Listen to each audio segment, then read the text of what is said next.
유월절이 시작되기 6일 전에 예수께서 베다니에 도착하셨습니다. 그곳은 예수께서 죽은 사람 가운데서 다시 살리신 나사로가 사는 곳이었습니다. 그곳에서 예수를 위해 잔치를 베풀었습니다. 마르다는 음식을 날랐고 나사로는 예수와 함께 음식을 먹고 있는 사람들 가운데 함께 있었습니다. 그때 마리아가 매우 값비싼 향유인 순수한 나드 1리트라를 가져다가 예수의 발에 붓고 자기 머리털로 예수의 발을 닦아 드렸습니다. 집안은 온통 향내로 가득했습니다. 그때 제자들 중 하나이며 나중에 예수를 배반할 가룟 유다가 말했습니다. 왜 이 향유를 300데나리온에 팔아 가난한 사람들에게 주지 않고 낭비하느냐? 그가 이렇게 말한 것은 가난한 사람들을 생각해서가 아니었습니다. 그는 돈주머니를 맡고 있으면서 거기에 있는 돈을 훔쳐가곤 했기 때문입니다. 예수께서 대답하셨습니다. 그대로 두어라. 이 여인은 내 장례날을 위해 간직해둔 향유를 쓴 것이다. 가난한 사람들은 항상 너희와 함께 있지만 나는 항상 너와 함께 있는 것이 아니다. 아멘. 할렐루야. 우리를 여기까지 인도하신 여호와 이레 되신 하나님의 이름을 찬양합니다. 이 시간 우리의 마음과 뜻과 정성을 다해 우리 찬양받게 합당하신 하나님을 감사와 찬양과 영광의 큰 박수 올려드리며 나아가겠습니다. 주님, 위대하신 하나님, 아름다운 주님의 영광으로 인해 찬양과 경배를 받아 주시옵소서. 할렐루야. 사랑하는 여러분, 성령 충만하십시오. 말씀 충만하십시오. 영광에서 영광으로 오늘 우리가 이 수련회 또 마지막 웨이브 예배로 함께 드리는 이 시간이 더 깊은 단계의 영광에서 영광에 이르는 귀한 은혜의 시간 되기를 주님의 이름으로 축원합니다. 저희가 어저께 정말 시간이 그렇게 가는 줄 몰랐는데 이 예배가 다 끝나고 보니까 2시더라고요. 새벽 2시였어요. 7시 30분에 시작된 예배가 자그마치 한 6시간 반 동안 아무도 움직이지 않고 그 자리에서 하나님 예배하는 기쁨의 충만함을 누렸습니다. 여러분 많이 피곤하시죠? 할렐루야. 은혜 많이 받으셨어요. 제가 사실 형제들 새벽에 축구 볼까봐 이 불침번을 서면서 다 재우기 위해 깨어 있었는데요. 축구를 심지어 보지 않고 예배를 위해서 모두 추침한 그런 은혜의 현장을 목도하게 됐습니다. 여러분 조금 목소리 듣기 힘드세요? 네, 말하는 저는 더 힘들어요. 네, 그 마음으로 오늘 하나님께서 우리 가운데 주시는 말씀 앞으로 깊이 나아갔으면 좋겠습니다. 여러분 레고를 잘 아시죠? 아마 우리 어린 시절에 한 번쯤은 다 가지고 놀았던 장난감일 텐데요. 아주 잘 나가던 완구 회사였던 이 레고는요 2004년에 사상 최대 규모의 적자를 내고 파산의 위기에 처하게 됩니다. 그들은 돌파구를 찾기 위해서요 이 주 고객 대상이었던 아이들을 대상으로 설문조사를 진행하게 되죠. 그 결과 아이들은 아주 반짝이거나 소리가 나서 가지고 놀기 쉬운 장난감에 좀 더 관심을 보이는 것으로 나타났습니다. 이에 이 레고는 복잡한 레고 블록 대신에 로봇이나 인형처럼 좀 더 화려한 장난감을 만드는 데 집중하게 되죠. 그러나 그 결과는 대실패. 실망에 빠진 레고는요 이 위기를 벗어나기 위해서 아디다스나 샤넬 또 포드 이 세계적인 기업 컨설팅을 담당했던 회사였던 이 레드 어소시에이트의 이 컨설팅을 의뢰하게 되는데요. 사실 이 컨설팅은 굉장히 심플한 거였어요. 이 레고가 자체 설문조사를 진행했던 이 핵심 질문이었던 아이들은 어떤 장난감을 좋아할까를요 아이들은 왜 노는가라고 바꾼 것이죠. 그 질문을 바꾼 거예요. 그리고 이후에 이 가정의 조사팀을 파견해서 수개월간 아이들의 놀이 모습을 관찰하고 심층 인터뷰를 진행하게 됩니다. 이 과정에서 이 아이들은 오랜 시간을 들여서 어려운 문제를 풀어내고 이를 자랑하는 것에 굉장히 큰 즐거움을 느낀다는 사실을 알게 되었죠. 여기서 아이디어를 착안한 이 레고는요 조립하는 데는 시간이 굉장히 많이 걸리지만 훨씬 더 근사한 결과를 낼 수 있도록 이 블록 수가 1000개 이상이 되는 그런 제품을 훨씬 더 많이 개발하게 됩니다. 그리고 이렇게 새로운 방향으로 사업 전략을 수정한 후에요. 10년 연속 매출 증가라는 엄청난 성과를 거두면서 장난감 업계 1위로 올라서게 되죠. 이 컨설팅을 담당했던 크리스티안은요, 이렇게 이야기를 합니다. 레고가 보이지 않던 문제의 원인을 찾을 수 있었던 것은 고객에게 묻는 질문을 어떤 장난감을 좋아하는가에서 아이들은 왜 노는가로 바꿔 규정했기 때문이라고 이야기를 해요. 고객의 방법과 이 생활의 방식을 파악하고 고객의 기호가 무엇인지, 고객이 무엇을 원하는 것인지를 알아야 한다는 것이죠. 여러분, 우리는 Time for Glory, 영광을 위한 시간을 계속해서 지나고 있습니다. 그리고 저마다 하나님의 영광을 위해서 무엇을 어떻게 해야 할까에 대한 질문을 가지고 답을 찾기 위해서 노력했을 것이라고 믿어요. 자, 그런데 여러분 어떠셨어요? 그 답이 그렇게 쉽던가요? 그 답이 그렇게 쉬워 보이지 않죠? 영광. 막상 영광을 위한 시간이라고 하면 사실상 그것은 굉장히 모호하게 느껴집니다. 영광이란 무엇인지, 그리고 어떤 것이 하나님의 영광을 위한 것인지, 그럼 이제 나는 무엇을 해야 하는지 말이죠. 여러분, 그런데 레고처럼 우리의 질문을 바꾸지 않는 이상 우리 자신의 입장으로부터 시작된 질문으로는요, 답을 찾기가 어렵습니다. 영광은 하나님께 속한 것이기 때문이에요. 그분은 영광의 본체이시기 때문에 이 질문은 하나님의 마음과 하나님의 관점에서 하나님이 원하시는 것을 찾아야 얻게 되는 답입니다.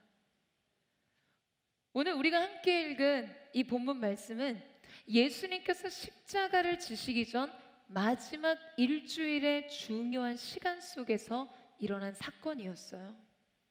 그리고 지금 이 장면을 기록하고 있는 다른 복음서의 기록을 보면요, 예수님은 이렇게 말씀하세요.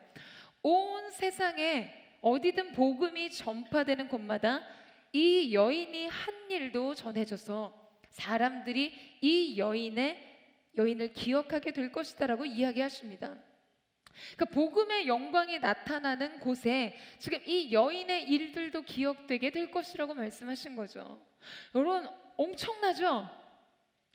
여러분, 이것은요, 지금 예수님께서 오늘 이 여인을 통해 영광을 받으셨다는 것을 확증적으로 보여주는 말씀이에요. 그러니 예수님께서 행하신 일들의 그 영광이 선포될 때마다 함께 기념되고 기억될 것이라고 말씀하신 것입니다. 그렇다면 우리는 오늘 이 말씀 속에서 우리가 구하던 질문에 분명한 답을 얻을 수 있습니다. 예수님이 그 일을 기뻐하셨고 칭찬하셨고 그분의 영광으로 삼으셨기 때문이에요. 자, 그렇다면 이제 말씀 안으로 들어가 보겠는데요. 우리 1절 말씀을 다시 한번 읽도록 하겠습니다. 1절 말씀 시작. 6월절이 시작되기 6일 전에 예수께서 베다니에 도착하셨습니다. 그곳은 예수께서 죽은 사람 가운데서 다시 살리신 나사로가 사는 곳이었습니다. 여러분, 오늘 이 장면을 시작하면서 요한은요, 두 가지 사실에 대해서 구체적으로 언급하고 있습니다. 오늘 본문은 구체적인 시간적 배경과 공간적 배경 속에서 펼쳐지고 있어요. 6월절이 시작되기 전 6일 전, 곧 예수님께서 십자가를 지시기 6일 전이었다는 시간적인 배경과 지금 베단이라는 공간적 배경을 밝히고 있다는 점을 우리는 주목해 볼 필요가 있습니다. 여러분, 예수님께서는요, 죄인들을 위해서 십자가의 대속의 죽음을 죽으셔야 할 때가 다가온 것을 아시고 예루살렘으로 가시기를 굳게 결심하게 됐어요. 여러분, 사복음서를 보게 되면 6월절 6일 전부터 부활 승천회까지의 기록이요, 어떤 기록보다도 많음을 발견할 수 있어요. 예수님의 생애 33년 중에 3분의 1이 이 부분에 집중합니다. 그것이 바로 6월절 6일 전부터의 시간이에요. 예수님의 생애 중 가장 중요하고 가장 결정적인 시간의 문을 여시면서 주님은 베다니로 가셨어요. 이 베다니는 예루살렘에서 한 3km 정도 떨어진 그런 아주 인접한 동네였는데요. 그 베다니에는 예수님께서 사랑하시고 예수님을 사랑하는 사람들이 있었습니다. 나사로와 마리아와 마르다, 또 나병 환자였던 시몬도 있었죠. 여러분, 예수님의 생애 대부분 주님의 발걸음은요, 자신을 필요로 하시는 곳을 향해 있으셨어요. 그러니까 예수님의 공적인 사역들을 감당하실 때는 언제나 자신을 필요로 하는 곳으로 찾아가셨습니다. 근데 예수님께서 예루살렘에서 사역을 마치시고는요, 종종 항상 대부분 베다니에 오셔서 그들과 함께 머무셨어요. 모든 사역이 마치고 예수님의 개인적인 안식과 쉼을 위해 찾으신 곳이 바로 베단이었다는 것이죠. 이 베단이라는 동네의 지명은 벳아미라고 해서 가난한 자들의 마을이라는 뜻입니다. 그러니까 빈민가에 가까운 곳이었어요. 그곳에는요, 사회에 저명한 인사들도 없었고 예수님을 대접할 만한 아주 화려한 손길이나 안락함도 없었습니다. 그런데 예수님께서 필생의 사명인 십자가의 대속의 죽음을 눈앞에 둔 상황에서 다시 특별할 것이 없는 이 베다니로 향하십니다. 예수님께서 자신의 종착지인 갈보리로 향하기 전에 지금 이 가난한 자들의 집에 들리셨다는 것은요, 여러분, 우리가 한번 주목해 볼 만한 문제라는 것이죠. 여러분, 예수님께서는 왜 베다니로 가셨을까요? 그곳에는 무엇이 있었습니까? 어떤 필요 때문에 그곳을 찾으셨을까요? 여러분, 이후에 예수님께서 십자가의 죽음을 앞두시고 겟세마네에서 기도하시는 장면이 나오시죠. 밤을 새도록 땀방울이 핏방울처럼 쏟아지는 간절한 처절한 기도를 하나님 앞에 들으셨어요. 다른 제자들은 동산 밖에 두시고 베드로와 안드레, 야고보와 요한을 데리고 들어가시죠. 이때 예수님께서 이 세 명의 제자들에게 이렇게 말씀하십니다. 내 마음이 심히 고민하여 죽게 됐으니 너희는 여기 머물며 나와 함께 깨어 있으라. 여러분, 여기서 내 영혼이 심히 고민하여 죽게 되었다는 것을 원문으로 보게 되면, 직역해 보자면 내가 죽음과 씨름했다라는 의미인데요. 그때 예수님은 거의 간청하다시피 깨어서 잠시 동안만이라도 나와 함께 있어달라고 말씀하십니다. 그리고 하나님 앞에 그 잔을 내게서 지나가게 해달라고 하시는 기도 끝에 다시금 제자들에게 거듭거듭 돌아오셔서 요청하세요. 함께 깨어 있자고 요청하십니다. 여러분, 왜 그러셨을까요? 많은 사람들이 이 장면에서 예수님이 깨어서 기도하시는 것에 사명을 다 못다한 제자들을 호되게 꾸짖으셨다고 해석합니다. 제자들은 십자가 고난 앞에서 모두 무너졌어요. 그들의 실패를 내다보신 예수님이 그들이 깨어 기도하는 것으로 자신을 보호하기를 원하셨다고 하죠. 그것도 맞습니다. 그런데 여러분, 한 가지 예수님의 심정 안으로 들어가 본다면, 땀방울이 핏방울이 되도록 밤새 죽음과 씨름한 그분이 연거푸 당신이 가장 사랑한 제자들 곁으로 찾아오신 것을 보면, 여러분, 우리는 주님의 마음을 느낄 수 있어요. 여러분, 제자들이 깨어 기도한다고 해서 결과가 달라졌을까요? 예수님의 그 온 오고 가는 인류의 죄악의 무게를 조금 덜어드릴 수 있었을까요? 그것이 아니었다는 거예요. 너희가 나와 함께 한시라도 깨어 있을 수 없더냐. 지금 그분은 감당할 수 없는 고난의 잔을 받으시기 전에 그 고통 가운데 몸부림치실 때 곁에 둔 제자들을 보러 오신 거예요. 왜요? 사랑하는 사람을 찾아서요. 여러분, 사랑 때문입니다. 여러분, 예수님께서 십자가 순환을 앞두고 베다니를 찾으신 이유도 이와 비슷해요. 여러분, 어떤 이야기인지 이해가 되세요? 예수님이 연거푸 3번 그 제자들에게 찾아오셨던 거, 그들의 함께 있음을 주님이 원하셨다는 거예요. 여러분, 베다니를 찾으신 예수님의 마음, 그곳엔 사랑이 있었습니다. 사랑하는 자들이 있었어요. 그냥 예수님 앞에 팬심으로 환호하는 존재들이 아닌, 자기 필요를 위한, 자기를 위한 동기로 예수님을 따르는 사람들이 아닌, 그분을 순전히 사랑하는 사람들이 그곳에 있었어요. 예수님께서 자신의 고난의 잔을 받으시기 이전에, 여러분, 지금 이들에게 가셨다는 것을 통해 우리가 알 수 있게 되는 것은 무엇입니까? 사랑하는 여러분, 예수님은 자신의 길이 오직 사랑으로만 갈 수 있는 길이라는 것을 아셨어요. 창조에서 종말에 이르기까지 전 인류의 죄를 담당하신 하나님의 어린 양으로 그 하나님의 심판대 위에 서셨어야 했을 때, 여러분, 그 고뇌는 우리는 상상도 할 수 없는 것입니다. 우리 때로 막 죄책감에 눌리고 정죄감에 눌리고 우리 죄의 무게에 눌리는, 나 한 사람의 죄의 무게로만도 여러분 너무 힘들잖아요. 근데 오고 가는 모든 세대들의 모든 사람들의 죄악이 그분 위로 부어지는 순간, 가장 친밀한 사귐의 대상이었던 하나님 아버지와의 끊어진 영적인 죽음, 그 단절을 경험하셔야 했던 그분 앞에, 그건 여러분 우리가 상상할 수 없는 것이었어요.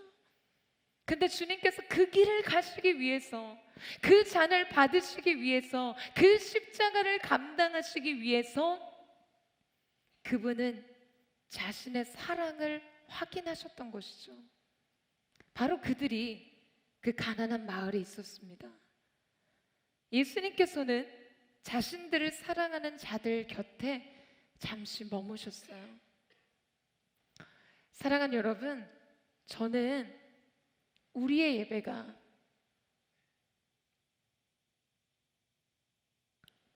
그분에게 이 배단이 갖기를 원합니다. 제 영혼이 그분에게 배단이 갖기를 원해요.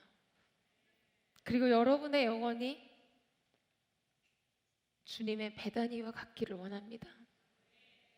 그분을 향한 사랑이 여기 있어서, 그분의 마음이 이곳에 있기를 원해요. 그분을 향한 그 순전한 사랑 때문에 그분이 지금 이곳에 오시기를 원합니다. 주님께서 이 땅을 굽어 살피셨을 때, 이 하나님을 경외함 없는 시대 속의 패역한 세대 안에서도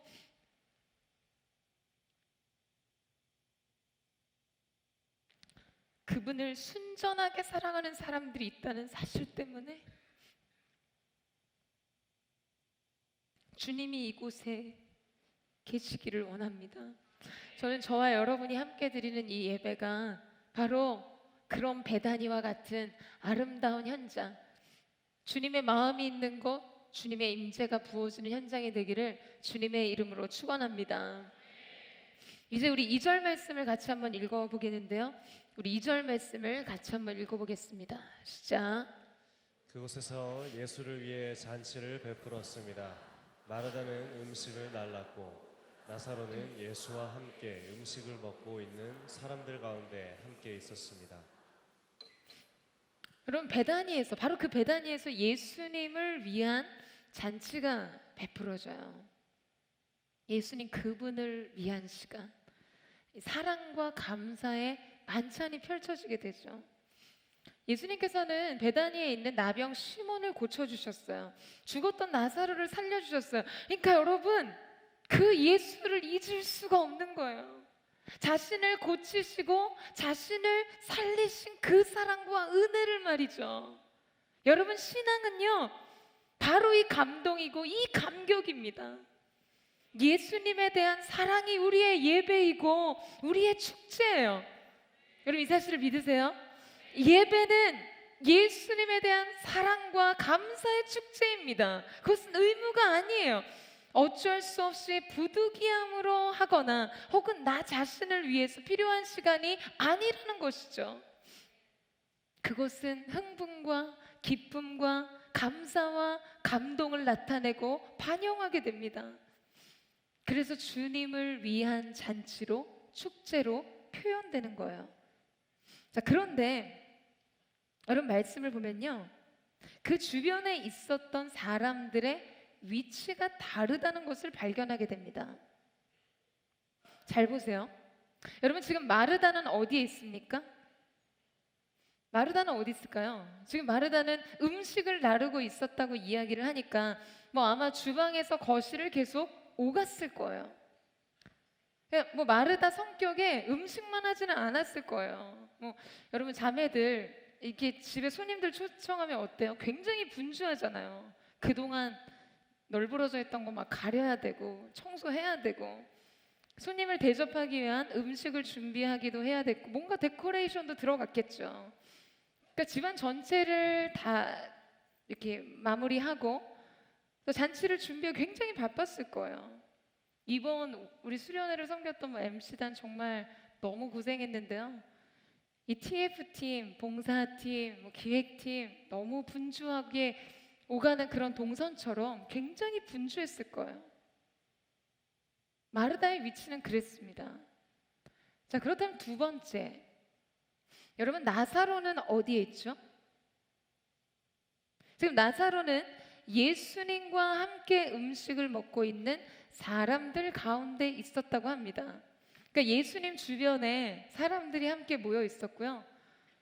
그러니까 그렇게 둘러앉은 그 자리는 그냥 만찬을 나누는 식탁의 자리가 되었을 거예요. 그러니까 나사로는 지금 그 무리들 가운데 있었다라고 이야기를 합니다. 자, 그러면 세 번째, 마리아는 어디에 있었을까요? 자, 우리 3절 말씀 한번 보시겠어요? 우리 3절 말씀을 같이 한번 읽어보겠습니다. 시작. 매우 값비싼 향유인 순수한 나드 1리트라를 가져다가 예수의 발에 붓고 자기 머리털로 예수의 발을 닦아 드렸습니다. 집안은 온통 향내로 가득했습니다. 예수의 발에 붓고. 여러분 지금 마리아는 예수님 발 앞에 있어요. 마리아의 위치는 지금 예수님의 발 바로 앞에 있었어요. 여러분 지금 이 장면은요, 지금 마리아와 예수님 사이에 틈이 없었다는 의미, 곧 거리가 없었다는 것을 보여줍니다. 마리아는 지금 예수님께 밀착되어 있었어요. 여러분 예수님을 사랑하는 마음 다 똑같아요. 그분을 섬기고자 하는 마음도 다 같았어요. 모두 있었어요. 그분을 위한 시간 안에 있었어요. 그러나 마르다는 일하느라 멀리 있었고 나사로는 무리 중에 앉아 있었고 마리아는 예수님께 밀착해서 있었습니다. 여러분 이것은 무슨 차이입니까? 예수님의 발 앞에 앉아 있는 마리아를 통해서 여러분 우리는 남다른 영적인 메시지를 발견하게 됩니다. 여러분 우리가 믿음으로 인생의 길을 갈 때, 우리가 신앙생활을 할 때 예수님을 사랑하고 그래서 예배하고 섬기지만 때로 상처받고 섭섭하고 서운하고 때로 너무 피곤하고 지치고 힘든 이유가 뭔지 아세요? 예수님을 사랑하지 않아서도 아니에요. 예배 안 드려서도 아니고 기도 안 해서도 아니에요. 말씀 안 봐서도 아니에요. 여러분 예수님과 밀착되어 있지 않기 때문입니다. 예수님과 나 사이에 간격이 있는 거예요. 이때 위기가 옵니다. 여러분 우리가 우리 인생에서 가장 강해지는 순간이 언제인지 아세요? 바로 이때예요. 예수님과 밀착되어 있을 때요. 여러분 이 사실을 믿으세요? 이 시간이 다른 사람들의 요구와 다른 사람들의 비난과 질책으로부터 우리의 마음을 보호합니다. 우리 마음을 지키게 해요. 인생의 두려움과 조급함, 불안, 낙심과 절망으로부터 우리를 보호해요. 우리 인생의 부족이 그분의 임재로 메워지게 됩니다. 제가 굉장히 좋아하는 예배 인도자가 있는데요, 폴 위버라는 목사님의 찬양 중에 이런 가사가 있어요. 주님의 임재, 그것이 나를 강하게 합니다. 여러분 하나님의 임재가 우리를 강하게 한다는 것은 어떤 의미일까요? 주님과의 밀착, 연합 안에서 여러분 우리는 우리 자신이 아닌 그분의 생명과 평안과 자유, 그분의 능력 안에 거하고 그것을 공급받게 된다는 것이에요. 사랑하는 여러분, 우리의 인생이 정말 강해지는 것은 하나님께 밀착되는 것입니다. 전능하신 하나님과의 관계 속에 틈이 없는 관계, 여러분 그것이 바로 우리의 강함이자 우리의 거룩이라는 거예요. 카도시, 카바드, 이 히브리어 거룩이라는 단어는요, 뭐 무겁다, 무게라는 단어도 있지만 관계를 나타내는 단어입니다. 여러분, 우리의 모든 믿음의 이 개념은 내가 아닌 하나님께 근거한 것이에요. 우리는 늘 약해요. 늘 한계를 갖고 있습니다. 그렇기 때문에 우리는 그분께 매일 매순간 밀착해야만 해요. 하나님께로 더 가까이 가야 합니다. 그분의 발치에서 그분의 얼굴, 그분의 말씀을 구할 수 있어야 한다는 것이죠. 우리는 쉽게 좌절하고 실망하고 깨어지고 부서지지만 여러분 괜찮아요. 여러분 우리의 본성은요, 그래야만 하나님 의지합니다. 그래야만 하나님께 밀착해요. 그래서 바울은 이렇게 이야기한 것입니다. 우리가 약할 그때에 곧 강함이라. 할렐루야. 약한 게 뭐가 좋겠어요? 약한 것이 좋은 것이어서가 아니에요. 연약하기 때문에 하나님을 의지하고 그 하나님을 바라보고 그 하나님께 소망을 두고 그분 가까이 밀착하기 때문입니다. 우리 자신 스스로 자기 약함을 인식해야 주님께 의존하려는 영적인 경향성, 성향이 개발되게 되는 것이죠. 교만하고 자의식이 강한 사람들은요, 여러분 의존하는 거 굉장히 불편합니다. 은혜가 너무 불편해요. 자꾸 근거가 없는데 막 블레싱 한다고 하면 자꾸 자기 자신을 들춰봐요. 나 너무 부족하고 이렇게 못하고 이렇게 잘 못 살았는데 나 찬양의 고백도 나 찬양 고백한 대로 살지 못해. 그것이 아니라는 거예요. 자기의 힘으로 해결하려고 합니다. 내 이성 안에서 이해하고 싶어 해요. 하지만 여러분, 연약해서 기도하고 연약해서 하나님을 의지할 수만 있다면 그것이 우리의 복인 줄로 믿습니다. 여러분 이 사실을 믿으세요? 우리의 사소한 선택에도 수많은 결정들이 그분께 밀착되어 있을 때 그분의 준비와 그분의 능력과 공급 안에서 모든 것이 완전해질 수 있는 것이죠. 여러분, 여러분의 인생의 미래는 그렇게 지어져 가야 하는 것입니다. 여러분, 주께 붙어있는 자들이 되시기를 주님의 이름으로 축원합니다. 그분께 플러그인, 로그인, 주님과 연합하는 인생, 그래서 그분과 여러분 사이에 어떤 틈이나 간격도 없도록 예수께 밀착된 인생 사시기를 주님의 이름으로 축원합니다. 그리고 그 기쁨과 그 능력으로 인생을 살고 예배를 세우는 사랑, 저는 SNS 공동체 믿음의 청년들의 삶이 그러하게 되기를 주님의 이름으로 축복합니다. 자, 우리 다시 한번 3절 말씀을 한번 보시겠어요? 우리 3절 말씀을 같이 한번 읽어보겠습니다. 시작. 그때 마리아가 매우 값비싼 향유인 순수한 나드 1리터를 가져다가 예수의 발에 붓고 자기 머리털로 예수의 발을 닦아 드렸습니다. 집안은 온통 향내로 가득했습니다. 여러분, 우리는 이 말씀 속에서 여러 가지 대조적인 사람과 대조적인 조건들을 발견할 수 있게 됩니다. 지금 성경은요, 이 현장 안에 있었던 다양한 인물들을 열거하면서 이들이 예수님과 어떤 거리, 어떤 성격의 관계를 갖고 있는지를 짐작하게 해요. 자, 이제 마리아가 예수님 앞에 잊을 수 없었던 그의 아름다운 예배를 주님 앞에 드리는 장면이 펼쳐집니다. 베다니에서 예수님을 위한 그 잔치에서 어느 누구도 상상할 수 없었던 엄청난 일이 벌어지게 되죠. 마리아는 당시 수입품이라고 할 수 있는 매우 값비싼 동인도산 순수한 나드 1트라를 가져다가 예수님 발에 쏟아붓습니다. 여러분, 이 1트라는요 한 350g 정도 되는 거예요. 그리고 자기의 머리카락으로 주님의 발을 닦아드리고 그 발에 입을 맞춥니다. 이 당시 긴 머리는 여인의 영광을 상징했어요. 저는 드릴 영광이 별로 없어요. 그러니까 여인들이 그 자신의 영광을, 여인들의 머리카락이 그들의 영광이었기 때문에 유대 사회에서는요 여인들이 막 머리를 풀어헤친다, 이것은 그들의 수치로 여겨졌습니다. 그래서 저는 수치도 없어요. 근데 지금 마리아는 자기의 머리카락으로 주님의 발을 닦고 있어요. 예수님에 대한 사랑과 감사가 얼마나 깊었으면 마리아는 지금 이 모든 것을 개의치 않습니다. 이 며칠 전에 미국에서 이번 수련회를 참석하기 위해서 한국에 온 저희 이전 리더십과 이 동역자들과 함께 식사를 했어요. 1년에 한 번 있는 휴가를요 수련회에 늘 맞춰 쓰고 있어요.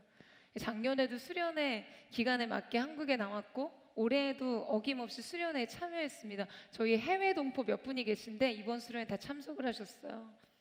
그러니까 이 한 해 출장과 휴가 일정이 오로지 수련회에 의해서 결정된다는 그런 이야기를 했어요. 지난번 제가 뉴욕 그 설교하러 갔을 때도 LA에 있었는데 깜짝으로 비행기를 타고 토요일에 와서 주일 예배를 드리고 막 이런 굉장히 감동적인 형제예요. 같이 식사를 하고 이제 제가 계산을 하려고 하는데 형제가 자기가 제발 식사비를 내게 해달라는 거예요. 이 돈 쓰는 희열을 느끼게 해달라는 거예요. 그러니까 자기는 카드를 딱 긁고 문자 메시지로 이 돈이 나갔다는 딱 문자가 들어올 때 엄청난 희열을 느낀다는 거죠. 물론 그 희열은 제가 느꼈어요. 근데 여러분, 돈을 써도 희열을 느낄 수 있는 건 언제일까요? 형제들이 소개팅 나가서 제일 싫어하는 게 뭔지 아세요? 마음에 들지 않는 자매에게 돈 쓰는 거라고 이야기합니다. 그러니까 정말 1원 한 푼도 아까운 거예요. 굉장히 치사하지만 뭐 어쩔 수 없는 거죠. 왜 그럴까요? 여러분, 값을 지불한다는 것은요 반드시 가치를 느껴야 아깝지 않아요. 가치가 있다고 생각하는 것에는 돈을 쓰는 거 전혀 아깝지가 않아요. 마땅하다고 여겨집니다. 그러니까 희열까지 느낀다고 하잖아요. 값을 지불하면서도 기쁨을 느껴요, 여러분. 자, 그렇다면 다시 본문으로 돌아와서 성경은 지금 구체적으로 마리아가 예수님 발에 부어드린 이 향유가 얼마인지를 매우 구체적으로 언급합니다. 지금 이 경제적 수치들을 구체적으로 밝히고 있는 것은요 여러분, 지금 이건 분명한 의도가 있다는 거예요. 마리아가 부은 향유는 300데나리온이나 하는 너무나 값비싼 순전한 나드였어요. 당시에요 이 1데나리온이 노동자의 하루 품삯이었거든요. 그러니까 이 하루 품삯을 하나도 쓰지 않고 거의 1년을 오롯이 모은 돈이라는 거죠. 300데나리온이 그렇다는 거예요. 그런데 특별히 동인도산 순수한 나드향이었기 때문에 이것은 구하기가 힘들어서 더 희소성이 높은 가치였어요. 처음에 이야기한 것처럼 베단이는 어떤 것이요? 베담이 가난한 자의 마을이었습니다.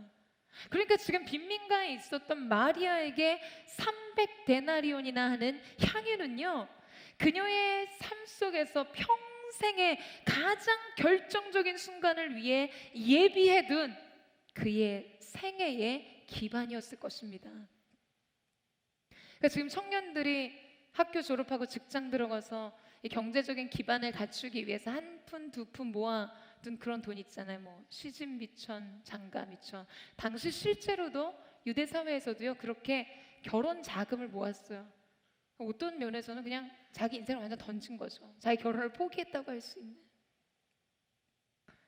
마리아는 지금 그 값을 예수님 발에 붓습니다.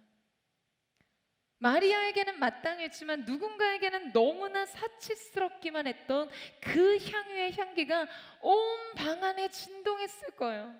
그 행동이 얼마나 사람들의 시선을 사로잡았든지 그녀의 너무나 순전하고 거룩한 의식이었지만 그 행동이 그곳에 있었던 많은 사람들을 불편하게 했습니다.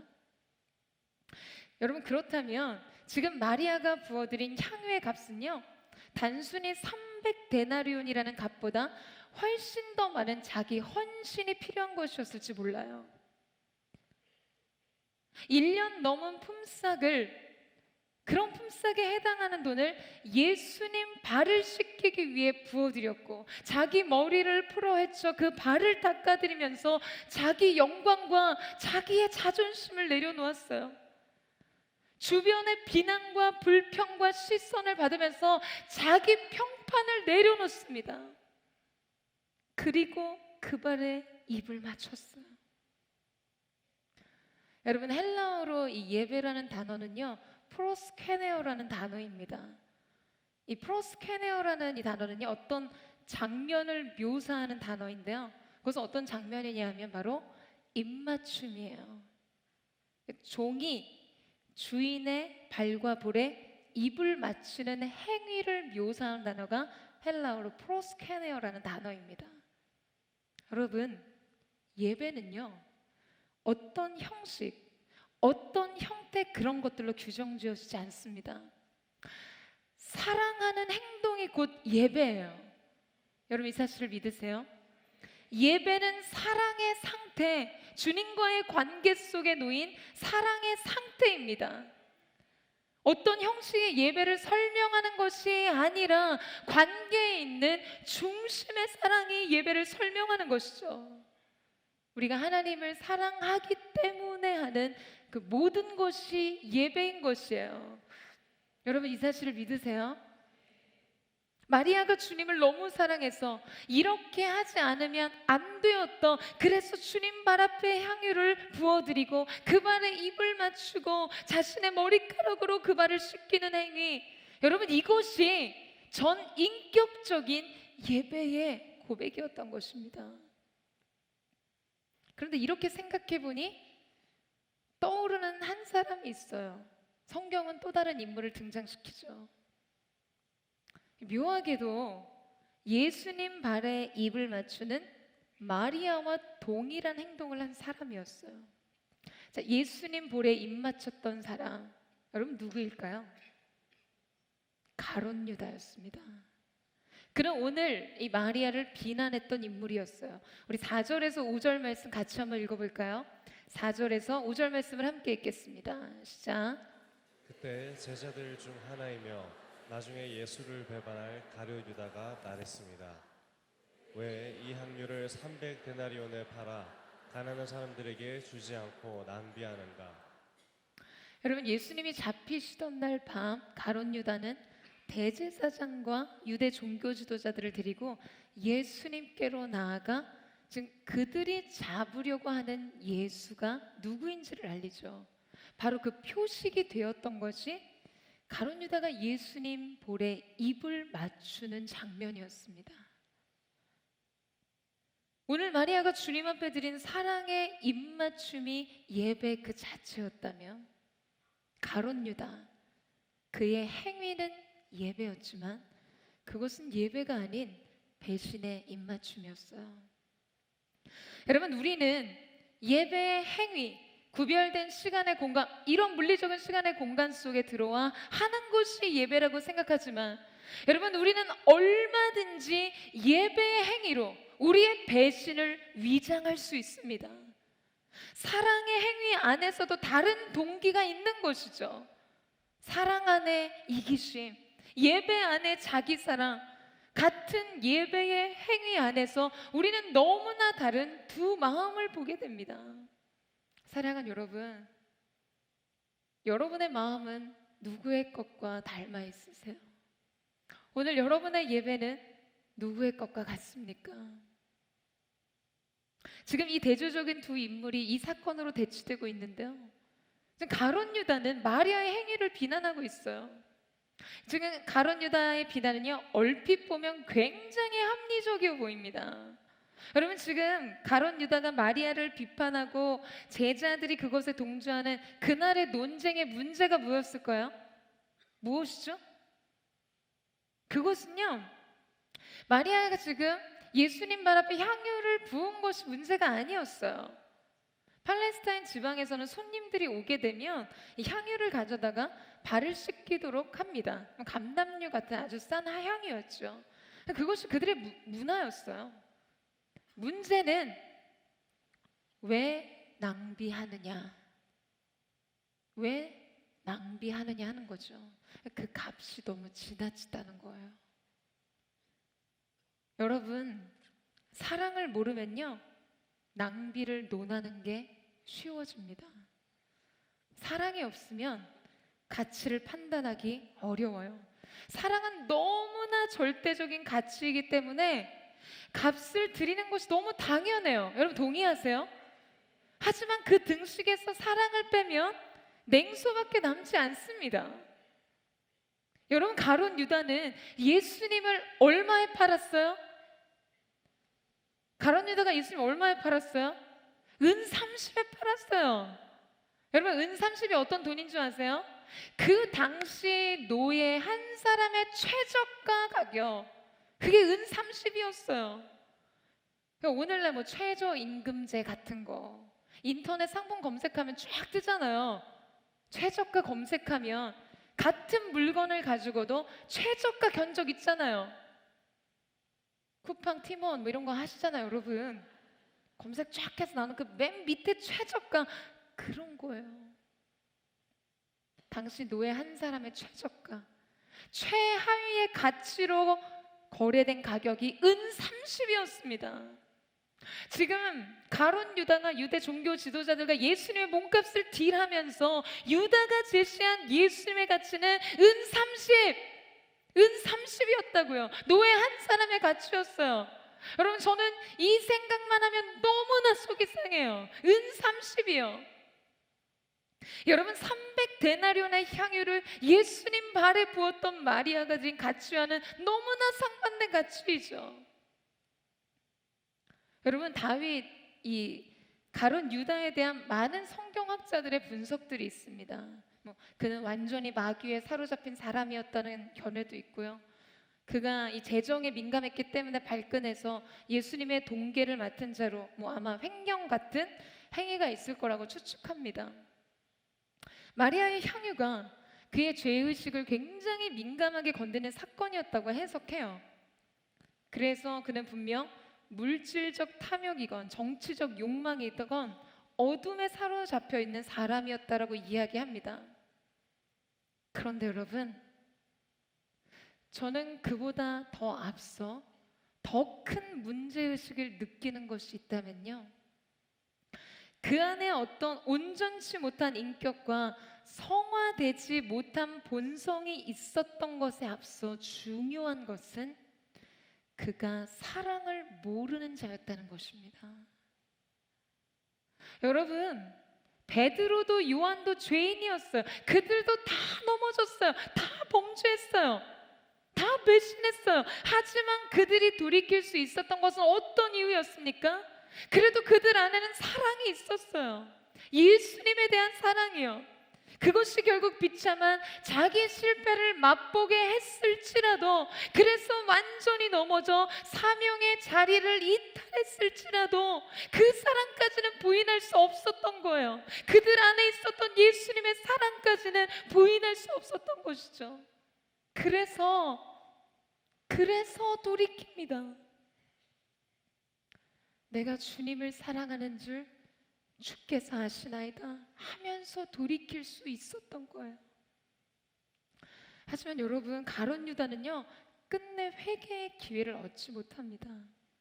이 부분에 대해서도 여러 신학자들의 의견이 있어요. 하지만 제가 발견한 문제는요, 그에게 사랑이 없었다는 거예요.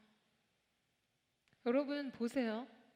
가룟 유다는 지금 마리아가 예수님 발 앞에 부어드리는 300데나리온이라는 가치에 대해서는 굉장히 민감하게 깨어 있습니다.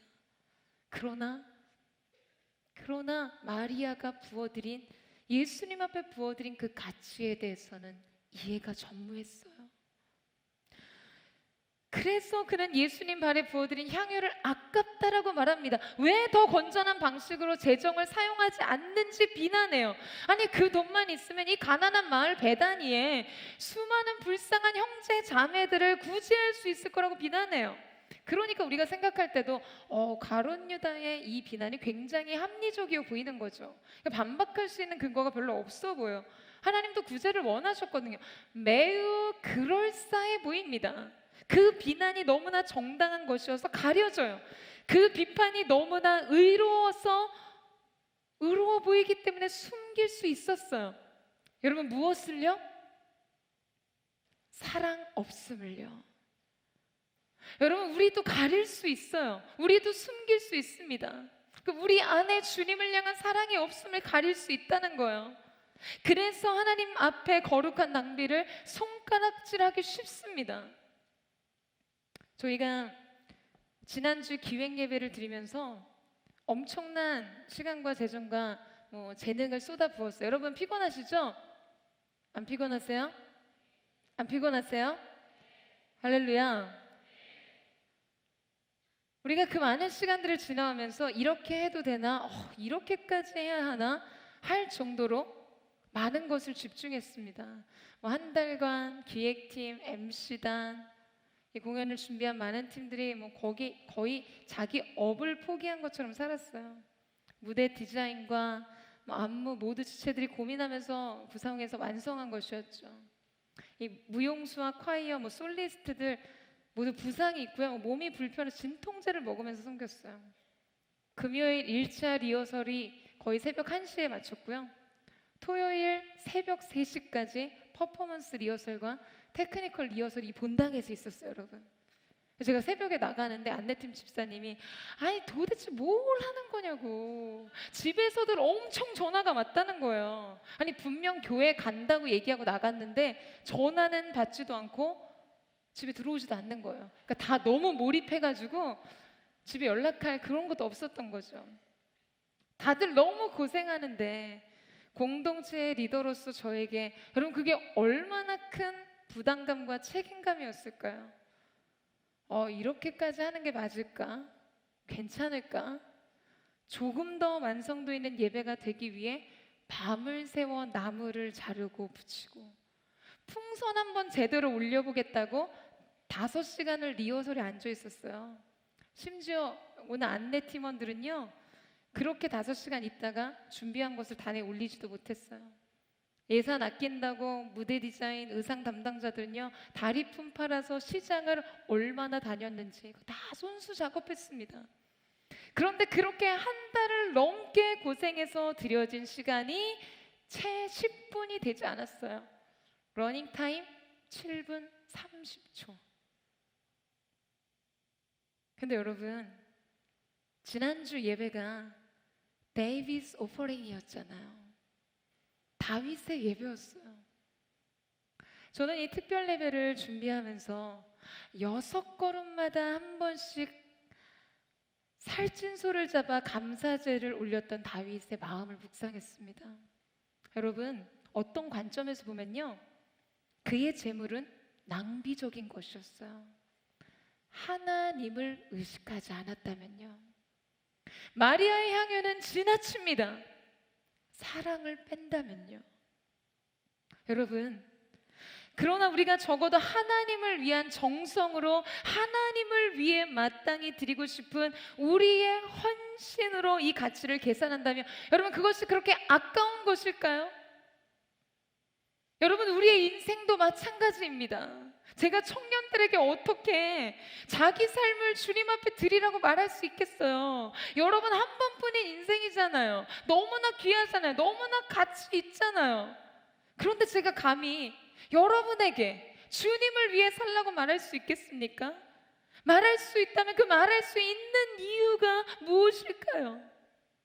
여러분의 길이 물 가운데를 지나든 불 가운데를 걷든 주님을 위해서 그 길을 가라고 어떻게 말할 수 있을까요?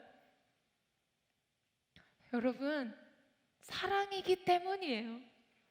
주님을 사랑하는 마음으로요. 주님을 사랑하니까요. 여러분, 우리 주님도 그러셨어요.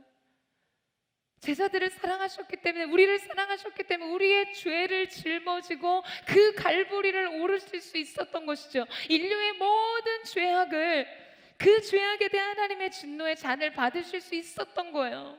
사랑하는 여러분, 어떤 것도 보배로우신 우리 주님보다 가치 있는 것은 없습니다.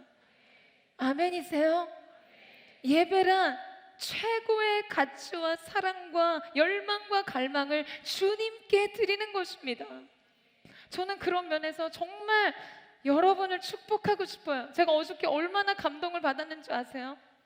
6시간 반, 7시간 가까이 진행되는 그 긴 예배 속에서 하나님을 향한 여러분의 중심을 보고 여러분을 섬기는 사람으로 너무나 큰 기쁨이 있었어요. 단 한순간도 여러분의 마음이 땅에 떨어지지 않고 하나님 앞에 드려지는 모습을 보는 기쁨, 주님이 이 청년들을 얼마나 기뻐하시는지를 보았던 즐거움.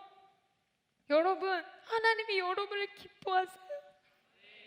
하나님이 여러분을 너무나 기뻐하세요. 다른 어떤 것이 아닌 여러분의 마음이 하나님을 향해 있기 때문에,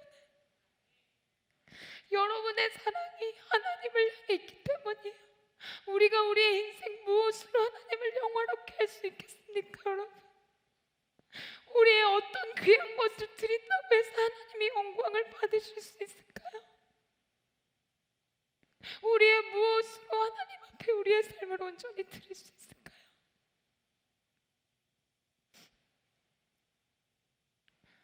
이번 수련회는 정말 하나님을 위한 시간이었습니다.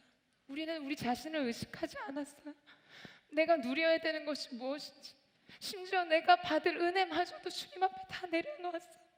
마지막 순간까지 하나님을 기뻐하는 여러분의 모습 속에서 저는 이 시대에 하나님 두신 소망을 보았습니다. 하나님이 여러분을 기뻐하세요. 하나님이 여러분의 예배를 너무나 기쁘게 흠양하십니다. 그 마음을 받으신 것이죠. 여러분, 가치를 내어주지 않은 사랑, 그것은요, 사랑한다는 말 속에 미화된 이기심일 뿐이에요. 사랑은 사랑하는 만큼 손해보게 되어 있습니다. 저는 저와 여러분이 우리 인생의 전부를 주 앞에 드릴 수 있는 예배자 되기를 주님의 이름으로 축원합니다. 이제 마지막으로 7절에서 8절 말씀을 함께 읽겠습니다. 7절에서 8절 말씀 시작. 예수께서 대답하셨습니다. 그대로 두어라. 이 여인은 내 장래 나를 위해 간직해둔 향유를 쓴 것이다. 가난한 사람들은 항상 너희와 함께 있지만 나는 항상 너희와 함께 있는 것이 아니다. 여러분, 우리는 예수님의 말씀에서 이제 엄청난 사실을 알게 됩니다. 그것은 무엇인가? 지금 마리아의 이 행동은 무엇을 위함이라고 얘기하죠? 주님의 죽음을 예감하고 그 장례를 위해 간직했던 향유를 썼다고 하세요. 십자가의 죽음을 위한 가장 영광스러운 주님의 사역을 완성하기 위해 간직되어 온 것이라고 하세요. 여러분, 우리는 여기서 사랑이 가장 탁월한 통찰력임을 알게 됩니다. 사랑은 오늘 우리가 무엇을 해야 하는지를 알게 해요. 여러분, 당시 예수님을 따르던 제자들조차도요, 주님의 사역과 십자가의 사명을 깨달은 사람이 없었어요. 그러나 침묵하던 마리아는 알았고 준비하고 그것을 쏟아붓습니다. 그리고 그러면서도 자기 자신을 과시하거나 설명하려고 하지 않았어요. 예수님은 또 말씀하시죠. 가난한 사람들은 항상 너희와 함께 있지만 나는 항상 너희와 함께 있는 것이 아니다라고 하세요. 바로 이때에만 드릴 수 있는 사랑이 있고 헌신이 있다는 것이에요. 바로 지금 이때에만 드릴 수 있는 사랑의 열매 말이에요. 사랑하는 여러분, 영광을 위한 시간은 결국 무엇을 향해 있습니까? 그것은 사랑이에요. 사랑이 영광에 대한 답입니다. 오늘 우리가 그토록 찾고 구하고 알기를 원했던 답, 그것은 바로 사랑이에요. 이 답이 만약 여러분에게 굉장히 식상하게 느껴진다면 여러분 처음부터 다시 시작하셔야 돼요. 사랑이 없이는 예언할 만한 능력이 있어 모든 비밀과 지식을 알아도 불사르듯 자신을 내어줄 만한 헌신과 구제하며 산을 옮길 만한 믿음이 있다 할지라도 nothing, 사랑이 없이는 아무것도 아닙니다. 오늘 이 가운데 아직 자신이 주님을 사랑하는지에 대한 확신이 안 서시는 분들이 있을 수 있어요. 나도 너무 사랑하고 싶은데 주님 사랑하는 것이 무엇인지 너무나 알기를 원하는데 그 사랑이란 감정이 자신에게 너무나 무감각하신 것이에요. 사랑을 받아본 경험이 없고 사랑을 잘 알지 못해서 혹은 자신 안에 너무 깊은 상처 때문에 주님을 사랑하는 것이 너무 힘든 분도 있을 수 있습니다. 그러나 여러분 괜찮아요. 그냥 오늘 이 시간 고백하세요. 주님, 제가 주님을 더 깊이 알기를 원합니다. 제가 주님을 더 깊이 사랑하기를 원합니다. 어제를 이길 오늘의 사랑으로 더 깊이 주님 사랑하기를 원합니다. 느껴지지 않고 다가설 수 없고 그래서 자신만 한없이 뒤처져 있는 듯한 좌절감에 빠진 분들이 여기 있다면 그렇게 고백하시기를 축복합니다. 사랑 그 자체이신 주님께서 여러분의 마음에 그분의 사랑을 먼저 부어주실 거예요. 사랑하는 여러분, 주님의 영광은 결코 사랑 없이는 알 수 없고 구할 수 없는 것입니다. 우리 주님께서 우리에게 찾으시는 영광은 향유를 부어드릴 수 있는 중심, 우리의 사랑입니다. 저는 오늘 그 사랑 안에서 하나님의 놀라운 영광이 여러분에게 더 깊이 계시되게 되는 귀한 역사가 있게 되기를 주님의 이름으로 축원합니다. 사랑하는 여러분, 두려워하지 마세요. 주님은 여러분 인생에 향유를 달라고 하시는 분 아니에요. 주님은 여러분의 인생에 향유를 드릴 수 있는 마음을 원하십니다. 주님은 여러분의 인생이 여러분 너무나 사랑하고 내게 너무나 소중한 이삭을 빼어 달라고 하시는 분 아니세요. 주님이 원하신 것은 그 이삭을 주 앞에 드릴 수 있는, 주님 말씀하시죠. 아브라함아 멈추라. 이제 비로소 내가 나를 경외하는 줄을 내가 알았도다. 하나님 찾으신 것은 이삭의 생명이 아니에요. 아브라함의 마음이었죠. 하나님을 사랑하는 마음, 인생의 그 어떤 것보다도 하나님이 전부가 된 그 마음을 원하신 거예요. 그래서 여러분이 오늘 하나님 앞에 한 걸음 한 걸음 나아갈 때 이런 방해와 공격으로 두려워서 하나님 앞에 나아가지 못하도록 뒷걸음질 치게 하는 모든 어둠의 권세의 속삭임과 여러분의 마음을 회방하는 모든 사슬이 끊어지게 되기를 주님의 이름으로 축복합니다. 두려움 없이 가세요. 여러분, 그 마음을 주님 앞에 부어드리세요. 내 인생의 향유를 드리듯 내 인생의 전부를 드리듯 하나님, 내가 나의 마음을 주 앞에 드리기를 원합니다. 오늘 이 시간 우리가 그 마음을 담아 주님 앞에 이 마음을 고백하며 나아가기를 원합니다. 주님을 사랑하는 그 기쁨을 주님 나의 평생의 삶 가운데 잃어버리지 않게 하여 주시옵소서.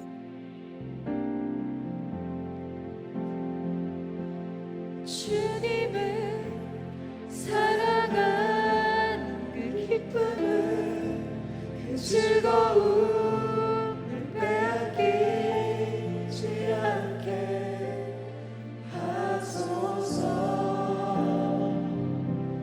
주님을 사랑하는 그 기쁨을, 그 즐거움을 빼앗기지 않게 하소서. 예수 예수 예수 예수 주님을 사랑합니다. 예수 예수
주님, 이것이 우리의 평생의 우리의 고백입니다. 주님, 이것이 우리의 평생의 우리의 갈망입니다. 오늘 우리의 새로운 시작은 주님을 사랑하는 기쁨과 즐거움으로부터 시작될 줄로 믿습니다. 주님을 향한 사랑을 부어주십시오. 평생 하나님 앞에 향유드릴 수 있는 우리의 중심의 열망을 주님 더 깊이 우리 가운데 부어주시옵소서. 이 시간에 전심을 하나님 갈망하는 마음으로 주여 한번 부르짖고 기도하며 나아가겠습니다. 주여, 거룩하신 주님, 우리의 사랑을 축복해드립니다. 날마다 주님을 사랑하는 기쁨을 잃어버리지 않고 주님만을 사랑하리라. 주님만을 사랑하겠다는 고백하셔서 우리의 삶을 드리게 하여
거룩한 자로 나의 인생을 주 앞에 구별하여 드리기를 원합니다.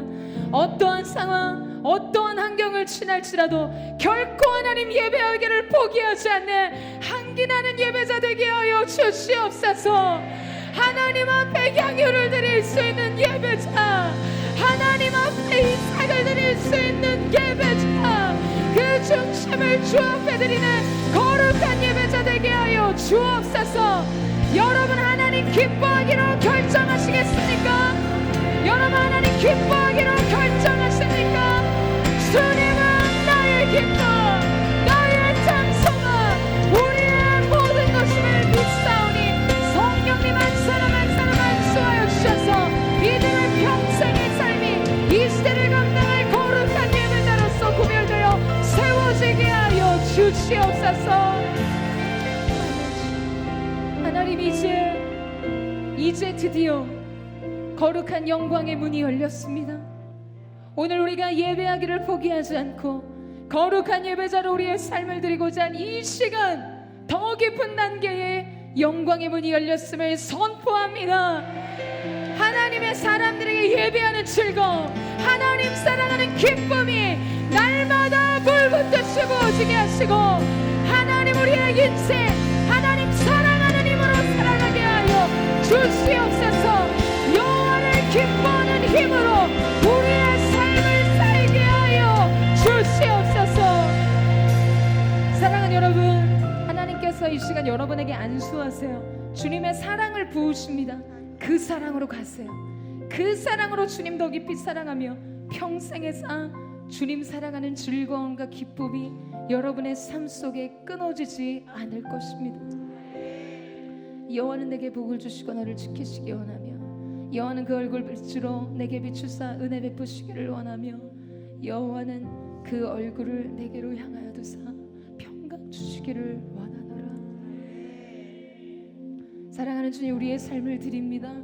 우리의 모든 것을 주님 앞에 드리오니 기쁨의 제물 위에 붙여진 거룩한 영광의 불처럼 그 불이 사그러들지 않도록 날마다 우리의 삶 주님 앞에 거룩한 제물 되게 하여 주옵소서. 더불어 우리의 물질을 드립니다. 이 물질이 쓰임받는 모든 것에 하나님의 나라가 확장되게 하시고 하나님의 일하심이 나타나게 하여 주옵소서. 이제는 우리 구주 예수 그리스도의 은혜와 우리 하나님 아버지의 무한 극진하신 사랑하심과 성령의 감화 감동 교통케 하시며 우리를 충만케 하신 은혜가 Time for Glory 하나님의 영광을 위한 시간 안에서 자기의 존재적 변화를 느끼며 이제 하나님을 사랑하는 즐거움, 하나님을 예배하는 기쁨 가운데 동참하기를 사모하여 고개 숙인 사랑하는 SNS 공동체 믿음의 청년들, 이들의 심령과 이들의 손의 수고에 이들의 미래 위에 이들이 짊어질 이 민족과 세대 위에 이제로부터 영원토록 함께 하시기를 간절히 축원하옵나이다. 아멘. 모든 이번 3일의 집회 가운데 함께 하신 하나님 앞에